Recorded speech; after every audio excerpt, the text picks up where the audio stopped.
Komisi 6 DPR RI meminta holding BUMN Farmasi menjaga kualitas vaksin yang sudah sampai di Indonesia hingga saat didistribusikan ke masyarakat.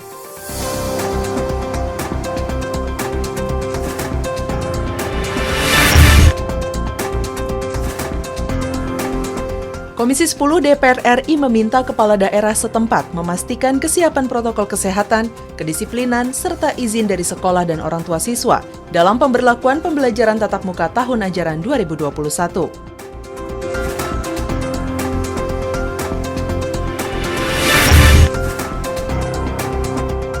Komisi 10 DPR RI menyatakan pembelajaran jarak jauh yang dilaksanakan selama masa pandemi belum maksimal. Komisi 10 DPR RI telah memberikan beberapa rekomendasi kepada Kemendikbud untuk melaksanakan PJJ selama 1 semester kebelakang.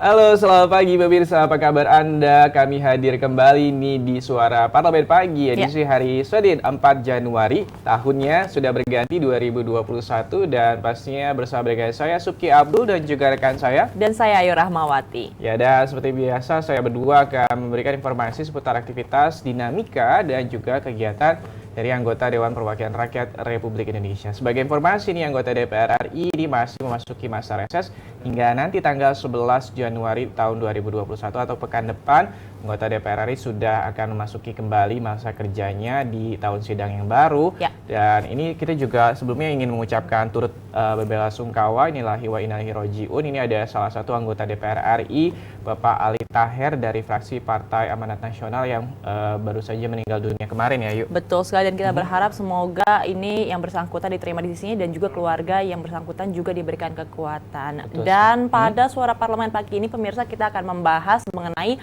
tahun baru Indonesia ini mengalami lockdown, di mana ini berkaitan dengan masih pandemi virus corona yang di UK atau juga di Inggris ini ada strain baru atau mutasi virus baru yang berpengaruh terhadap bagaimana persebaran virus corona yang katanya ini 70% lebih cepat daripada persebaran sebelumnya. Terkait dengan penularannya juga lebih cepat dan juga sebagai informasi ini mungkin juga Beijing juga baru saja menemukan salah satu terkait dengan bagaimana virus dari COVID-19 yang baru, sehingga kota Beijing juga kalau tidak salah ya sebagai informasi ini di lockdown selama beberapa hari untuk mengurangi bagaimana penyebaran dari virus COVID-19 ini. Kita nanti akan bahasnya di segmen selanjutnya. Tapi sebelumnya kita akan masuk terlebih dahulu di 3 berita pilihan. Yang pertama ini dari Komisi 6 DPR RI yang minta kualitas vaksin terjaga saat distribusi.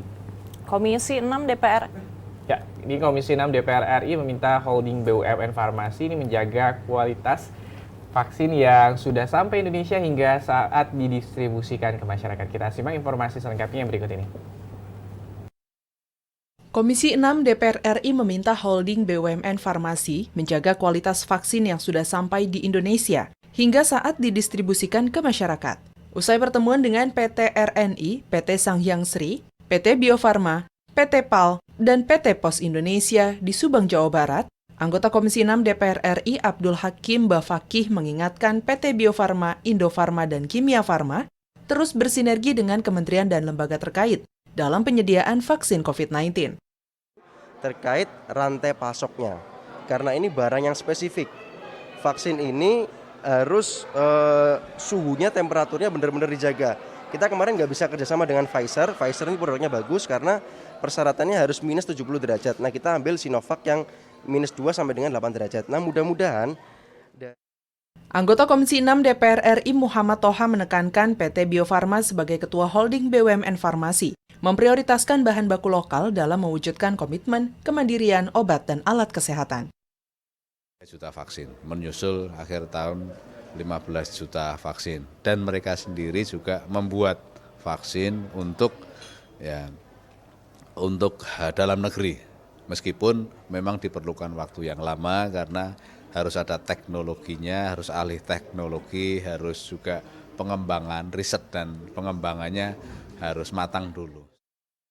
Sebelumnya Presiden Joko Widodo menyampaikan vaksin corona akan diberikan kepada seluruh masyarakat tanpa dipungut bayaran. Dari Subang, Jawa Barat, Dwi Ayu Lestari, TVR Parlemen, melaporkan. Dengan PT RNI, PT Sangyang Sri, PT Bio Farma, PT PAL, dan juga PT Pos Indonesia di wilayah Subang, Jawa Barat, anggota Komisi 6 DPR RI, Abdul Hakim Bafakih ini mengingatkan PT Bio Farma, Indo Farma, dan juga Kimia Farma agar terus bersinergi dengan kementerian dan juga lembaga terkait dalam penyediaan vaksin COVID-19.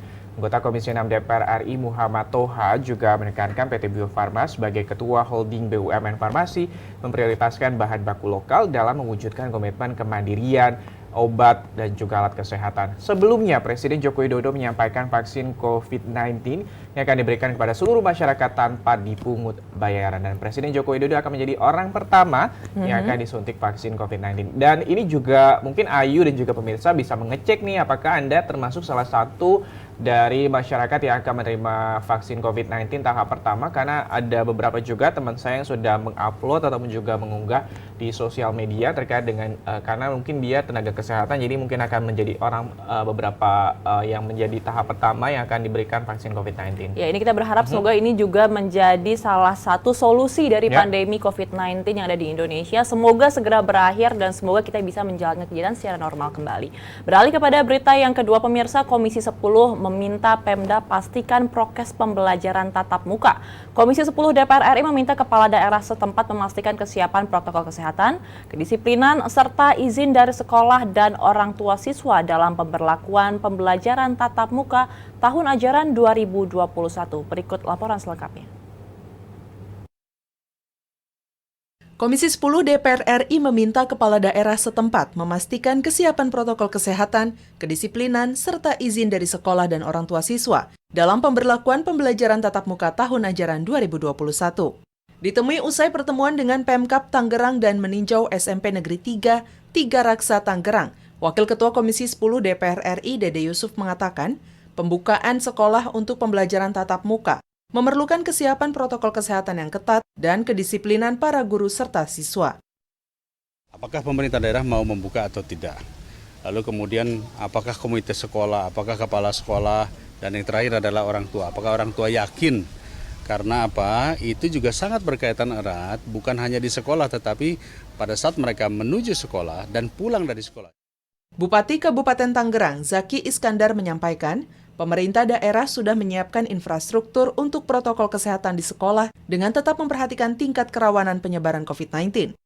Secara infrastruktur dan sumber daya manusia sudah siap. Hanya kita melihat situasi dan kondisi terakhir mengenai tingkat kerawanan penyebaran COVID-19. Per hari ini kita berada di zona oranye, ya, dengan tingkat positivity rate-nya per hari bisa sekitar 30-35 orang. Pelaksanaan pembelajaran tatap muka tahun 2021 harus tetap memperhatikan protokol kesehatan, disertai dengan izin dari pemerintah daerah, pihak sekolah, dan orang tua siswa. Dari Kabupaten Tangerang, Provinsi Banten, Mahir Pratama, TVR Parlemen, melaporkan.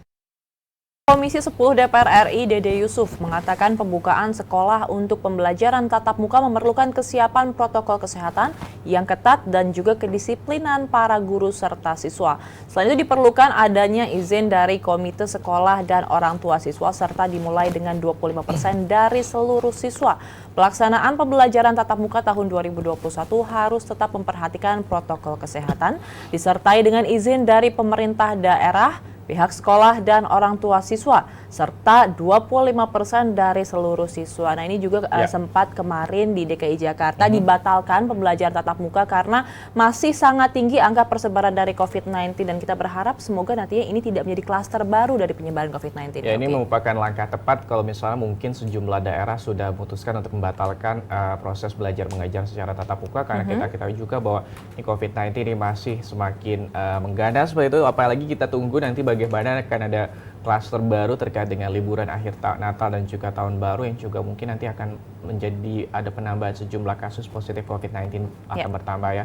Dan kita beralih ke informasi selanjutnya nih masih dari Komisi 10 DPR RI yang menilai pembelajaran jarak jauh tidak maksimal Komisi 10 DPR RI menyatakan pembelajaran jarak jauh yang dilaksanakan selama masa pandemi belum maksimal dan juga Komisi 10 juga telah memberikan beberapa rekomendasi kepada Kementerian Pendidikan dan juga Kebudayaan untuk melaksanakan PJJ selama 1 semester ke belakang. Kita simak informasi selengkapnya berikut ini. Komisi 10 DPR RI menyatakan pembelajaran jarak jauh yang dilaksanakan selama masa pandemi belum maksimal. Wakil Ketua Komisi 10 DPR RI Agustina Wilujeng Pramestuti menyatakan, dari data yang didapat melalui kunjungan Komisi 10 DPR RI terkait pembelajaran jarak jauh atau PJJ, dapat disimpulkan bahwa pemerintah belum siap melaksanakan PJJ sehingga melaksanakan metode belajar ini selama 6 bulan kebelakang dinilai belum maksimal. Kita jalan dari mulai Sabang sampai Merauke, hasilnya adalah pembelajaran jarak jauh tidak maksimal. Perintah di rumah saja oleh pemerintah, pembelajaran jarak jauh itu tidak bisa dilaksanakan. Dampaknya adalah anak-anak tidak sekolah. Komisi 10 DPR RI pun memberikan beberapa rekomendasi, diantaranya memberikan anggaran bagi TVRI dan RRI untuk menyiarkan materi pembelajaran serta bantuan pulsa bagi guru dan peserta didik. Kami dorong teman-teman dari komisi yang lain, masing-masing fraksi, untuk menyelamatkan dunia pendidikan pada masa pandemi COVID ini. RRI, tapi saya nggak tahu, sudah keputusan dengan DPR oke, di keputusan kementeriannya belum dilaksanakan sampai sekarang.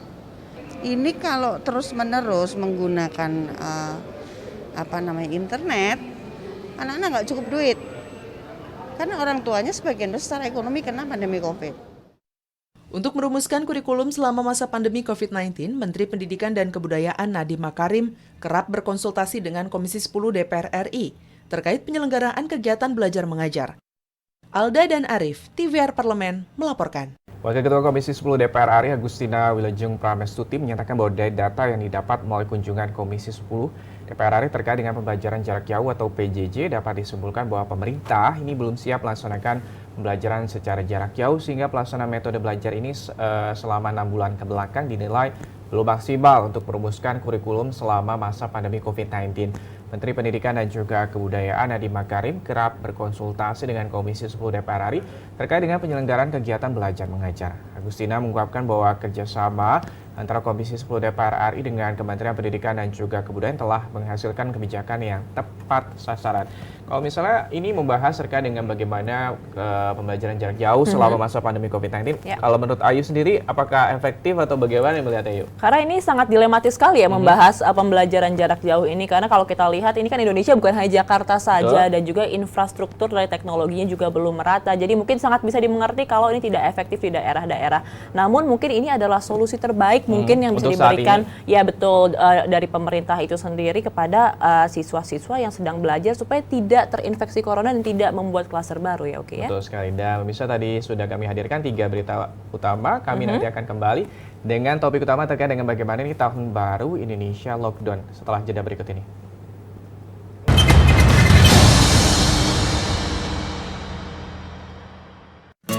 Indonesia siap memasuki tatanan hidup baru di tengah pandemi corona. Apa kita sudah paham persiapan dan protokol kesehatan yang harus dilakukan di lingkungan kerja? Pastikan kondisi tubuh sehat saat berangkat ke kantor. Gunakan masker. Membawa perlengkapan makan sendiri. Sediakan hand sanitizer dan selalu mencuci tangan. Saat akan melakukan ibadah, ingatlah untuk saling menjaga jarak aman dan membawa perlengkapan ibadah sendiri. Karena tempat ibadah sudah tidak menyediakan alat ibadah untuk mengurangi penyebaran virus corona. Semoga kita semua mampu memutus mata rantai penyebaran COVID-19 dan roda perekonomian pun tetap berputar.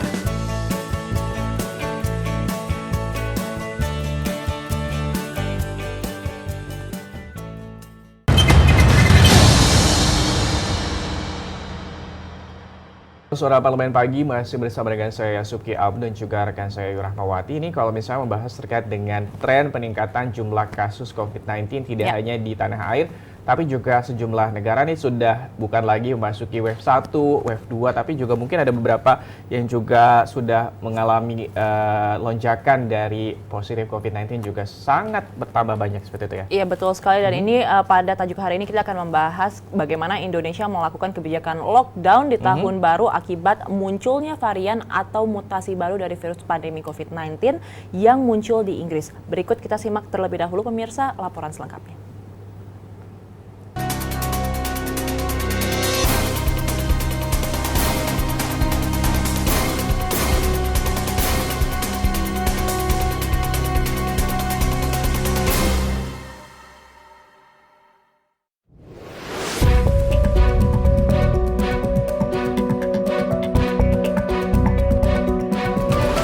Tahun baru Indonesia lockdown.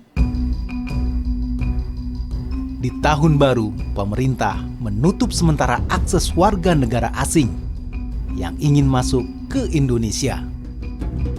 Berlaku pada tanggal 1 hingga 14 Januari 2021. Hal ini dalam upaya mencegah penyebaran virus corona baru di Indonesia.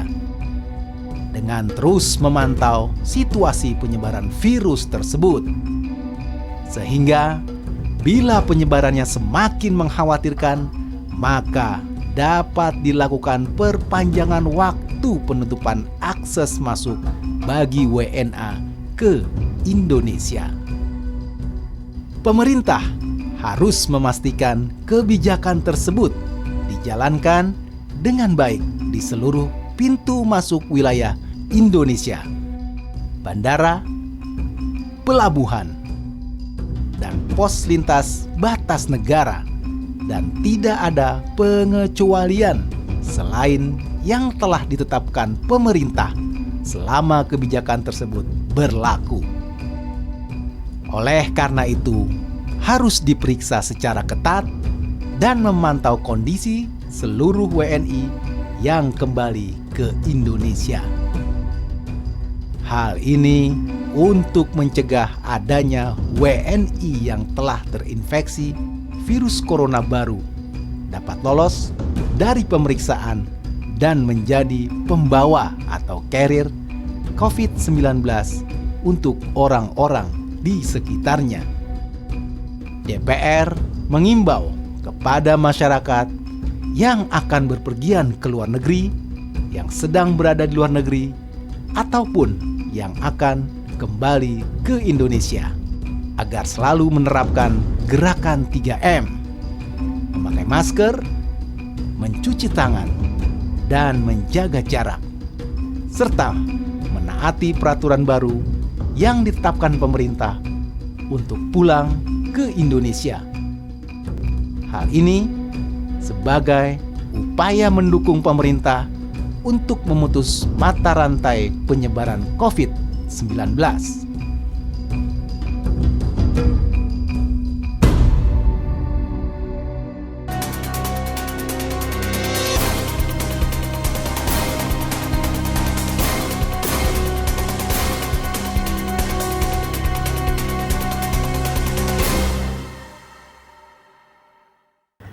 Pemirsa, munculnya varian atau mutasi jenis baru virus corona yang terdeteksi di Inggris membuat berbagai negara menutup penerbangan dari dan ke Inggris sejak Desember 2020 lalu. Menurut penelitian, virus corona mutasi baru tersebut mampu menyebar lebih cepat hingga 70% dari varian virus corona biasa, meskipun diketahui tidak lebih mematikan. Untuk itu, mulai tanggal 1 Januari 2021, pemerintah Indonesia resmi menutup sementara seluruh pintu kedatangan warga negara asing ke Indonesia. Menteri Luar Negeri Retno Marsudi mengatakan penutupan terhadap warga negara asing itu dilakukan pada 1 hingga 14 Januari 2021. Sebelumnya, pemerintah hanya melarang WNA dari Inggris memasuki wilayah Indonesia baik secara langsung maupun transit di negara lain. Namun mengingat persebaran mutasi virus corona yang kini telah terdeteksi di berbagai negara, Indonesia memutuskan untuk lockdown sementara. Ya, tapi kalau misalnya melihat bagaimana ini sebelum Indonesia akhirnya akhirnya memutuskan untuk melockdown ataupun juga tidak menerima kedatangan dari wisatawan mancanegara. Ini ada sejumlah foto yang beredar di kawasan Terminal 3 Bandara Soekarno-Hatta. Ini ada begitu banyak mungkin wisatawan ataupun juga turis mancanegara yang mungkin baru saja tiba di tanah air karena mereka mengetahui bahwa negaranya ini akan lockdown dan juga sejumlah negara memasuki masa-masa musim-musim yang kalaupun harus lockdown memilih untuk tinggal di negara tropis, kalau misalnya tinggal di negaranya mungkin akan mengalami sejumlah kesulitan. Iya betul sekali. Kita berharap semoga nih warga negara asing yang juga datang tepat sebelum lockdown benar-benar di screening, harus juga di PCR, harus dites supaya kita bisa mengetahui bagaimana ini penyebaran dari virus corona itu sendiri. Pemirsa, setelah ini kita akan jeda sejenak, nanti kita akan kembali dan masih membahas tajuk hari ini. Tetap bersama kami di Suara Parlemen.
Masih bersama kami dan memasuki segmen akhir ini kita masih membahas terkait dengan bagaimana untuk sementara waktu Indonesia melockdown kunjungan ataupun juga wisatawan mancanegara yang akan berkunjung ke tanah air. Ini anggota Komisi 9 DPR RI Rahmat Handoyo mengaku setuju dengan langkah Kementerian Luar Negeri yang menutup akses terhadap warga negara asing dari seluruh negara sebagai upaya untuk melindungi rakyat Indonesia. Rahmat Handoyo juga mengingatkan jangan sampai Indonesia kecolongan terhadap virus varian baru COVID-19 ini.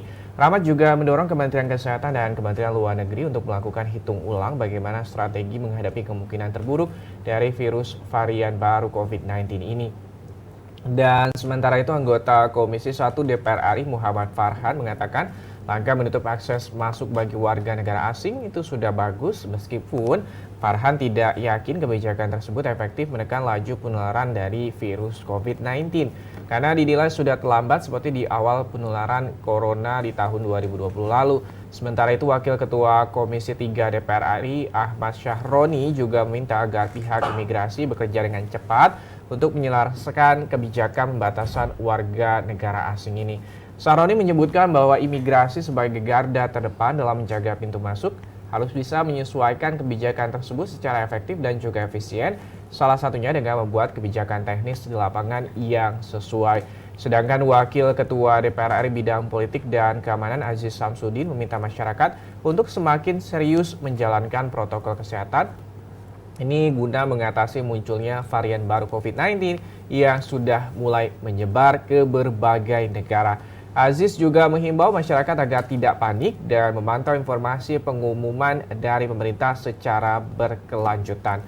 Aziz mendorong agar pemerintah perlu ekstra bekerja keras dalam menekan penyebaran COVID-19 yang kini angka penularannya masih terus naik signifikan.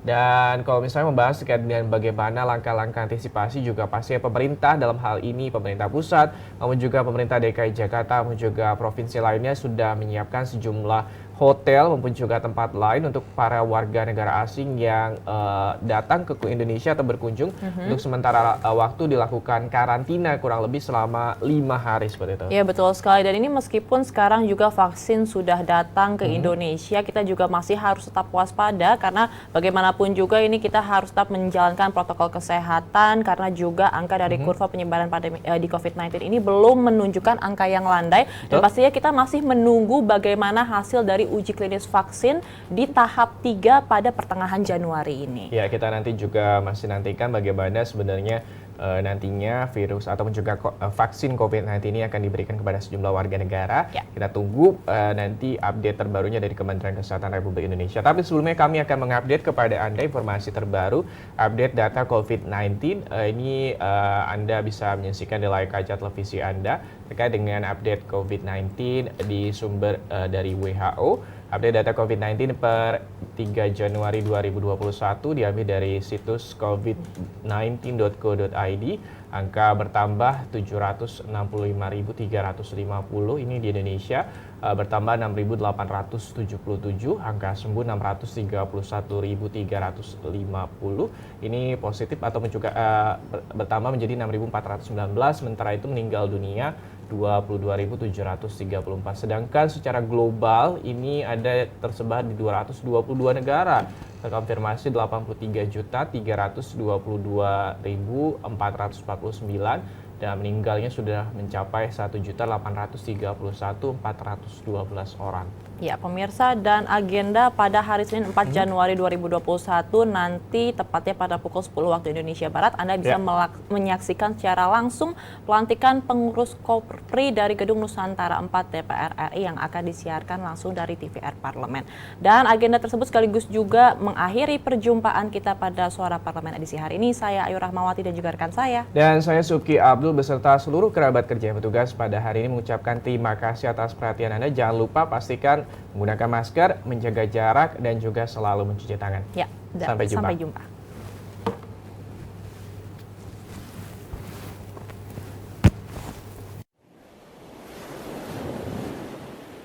Tanah airku